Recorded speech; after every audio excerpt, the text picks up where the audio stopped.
안녕하세요. 에이클릭스 처음 도입되던 당시 기억나세요? 기대하고 반긴 분도 있지만 솔직히 걱정됐죠? 여러분 사업에 부정적인 결과가 생길까봐. 변화는 불확실성이고 사람들은 불확실성을 싫어해요. 프로스펙트 이론 기억나시죠? 노벨 경제학상 수상자인 카네만과 죽 써서 카네만을 준 치벌스키가 내놓은 이론. 에이클릭스가 도입돼서 내 사업에 10만큼 도움될 확률이 80%고 5만큼 손해될 확률이 20%여도 새로운 변화를 원하지 않는 사람이 다수예요. 불확실성은 위험한 거니까 여러분 반응이 정상이죠. 모든 게 그렇듯 에이클릭스가 처음 도입됐을 때 불편함과 아쉬움도 적지 않았죠. 먼저 에이클릭스의 초기 버전은 유저 인터페이스, 사용자 환경이 우리에게 익숙한 쿠팡 수준은 아니었고 사업자분들이나 고객분들의 SNS 이용 행동이나 모바일 쇼핑 역량을 충분히 고려하지 못했죠. 하지만 여러분이 적극적으로 개선 의견 주시고 엔지니어분들이 여러분 의견을 열심히 반영해서 지금은 많이 좋아졌어요. 게다가 에이클릭스 도입 당시엔 여러분 고객 가운데 SNS를 통한 구매가 익숙하지 않은 분들도 많았어요. 스마트폰에 카카오페이든 삼성페이든 앱 카드가 깔려 있어야 편하게 결제할 수 있는데 스마트폰을 통한 쇼핑을 하지 않는 고객들에게는 앱 카드가 없으니까 이분들이 결제를 도와주고 앱 카드를 깔도록 설득하는 것도 쉽지 않은 일이었죠. 그런데 만일 본사에서 카카오톡의 폭리 추구 때문에 에이클릭 서비스가 중단된다고 하면 이제 난리 나겠죠. 왜? 줬다 뺏는 건 참을 수 없으니까. 더구나 이제는 에이클릭스가 없어지는 게 큰 변화고 변화는 불확실해서 싫은 거죠. 이제 에이클릭스 없이 어떻게 비즈니스를 하겠어요? 코로나 때문에 집에서 놀고 먹고 일하는 시대가 되면서 사람들이 외부 활동을 극도로 꺼리면서 오프라인 쇼핑 대신 온라인 쇼핑을 하고 식당에 가서 식사하는 대신 배달해서 먹고 CJ 비비고와 같은 가정식 간편식 혹은 밀키트를 주문해서 간단히 조리해서 먹게 되면서 코로나 덕분에 전 국민의 모바일 쇼핑 능력이 순식간에 향상되고 에이클릭스도 성공적으로 안착됐죠. 첫 스텝에서 냈던 첫 번째 퀴즈 기억나세요? 기억나면 비정상이죠. 코로나로 인해 여러분 사업하는데 어떤 문제가 생겼나요? 코로나라는 사실을 문제라고 오인하면 코로나를 해결하기 위해 여러분은 백신과 치료제를 개발해야죠. 코로나라는 사실은 여러분이 통제할 수 없기 때문에 여러분이 통제할 수 있는 문제에 집중해야 합니다. 문제를 찾아내고 해결책을 생각해 보시기 바랍니다. 라고 했었죠.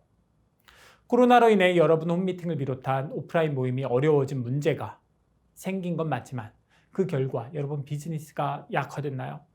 오히려 고객들이 모바일 쇼핑 능력이 향상되면서 에이클릭스를 통한 제품 전달이 쉬워지지는 않았나요? 고객들이 모바일 쇼핑 능력이 향상됐을 뿐 아니라 고객들의 SNS 활용 능력도 향상되고 고객들의 SNS 활용 시간도 증가하면서 여러분의 SNS를 통해 관리할 수 있는 고객 수가 증가하고 SNS를 통한 고객과의 소통의 깊이가 더 깊어지지는 않았나요? 코로나로 인해 큰 타격을 받은 업종들은 분명히 있죠. 항공, 호텔, 오프라인 유통 등등. 여러분은 지금 어떠세요? 코로나 때문에 어렵다 하시는데 여러분 사업하기 어렵지 않았던 때가 있었나요? 어려워도 다 이겨내셨잖아요. IMF, 금융위기를 이겨내셨듯. 요즘 코로나로 인해 가속화된 언택트 시대에 어느 정도 적응하면서 사업하고 계시지 않나요? 저는 감히 코로나 덕분에 아메이가 제도 예약의 기반을 마련했다고 생각해요.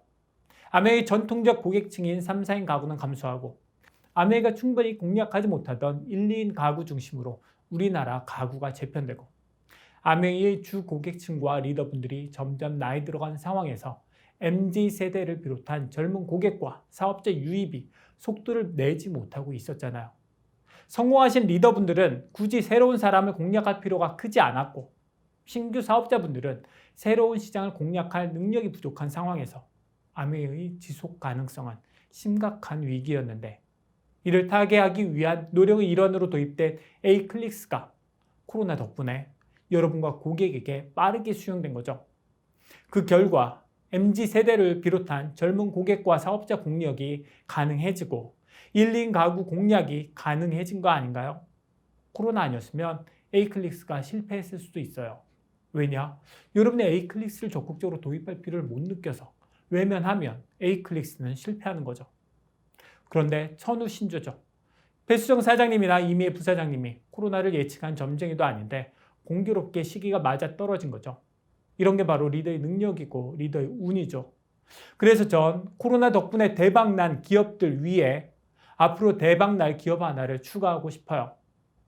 앞으로 대박날 아메와 함께 대박나실 여러분에게 A클릭스는 작은 시작일 뿐이죠. 여러분이 A클릭스로 제품을 전달했을 때의 썰렁함, 싸늘한 반응을 경험하지 않으려면 CEO로서 중요한 일인 오프라인 공간에서 사람들과 공감을 통해 관계를 형성하고 유지하는 데 주력하고 온라인 공간에서는 채널별 특성과 장단점을 고려해서 SNS로 고객 및 파트너들과 관계를 유지하고 제품을 설명하고 교육하고 여러분 휴먼 브랜드를 관리하셔야겠죠. 퀴즈로 강의 마무리하겠습니다. 첫 스텝의 첫 번째 퀴즈와 동일합니다. 코로나로 인해 여러분 사업하는데 어떤 문제가 생겼나요? 코로나라는 사실은 여러분이 통제할 수 없기 때문에 여러분이 통제할 수 있는 문제에 집중해야 합니다. 문제를 찾아내시고 해결책을 생각해 보시기 바랍니다. A클릭스 활용을 극대화할 수 있는 방안은 뭘까요? 다음 스텝은 언택트 시대의 퍼스널 브랜딩에 대해 알아보겠습니다. 감사합니다.